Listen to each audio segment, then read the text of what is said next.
खूप साऱ्या 200-300 गाड्या घेऊन या ठिकाणी आले.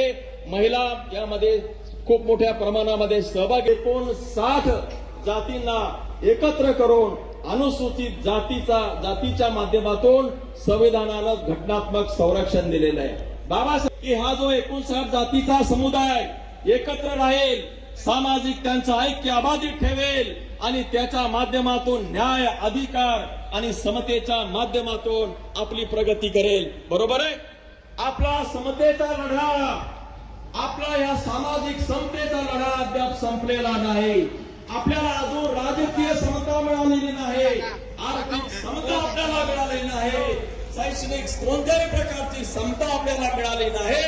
आपण अजूनही सर्वजण सामाजिक ऐक्य साधण्याचा प्रयत्न करत असताना काय बाबासाहेब, काय आपण कुठे चाललो, काय भाषा आहे हे काही बरोबर नाही. आणि म्हणून मातंग समाजाशी आमचं वैर नाही. मातंग समाज आणि महार समाजामध्ये लावलेली ही भांडणं आहे. बाबासाहेबांच्या जनतेचा छळ करण्यासाठी दिलेला हा उपवर्गीकरणाचा निर्णय या ठिकाणी निषेध करण्यासारखा आहे. आणि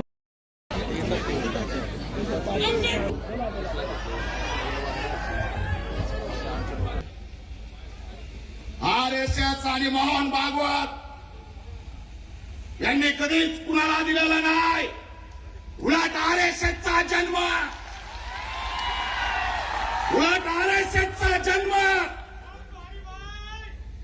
आरक्षण संपवण्यासाठी झालेला आहे, संविधान संपवण्यासाठी झालेला आहे. कोणी व्हायचा लाल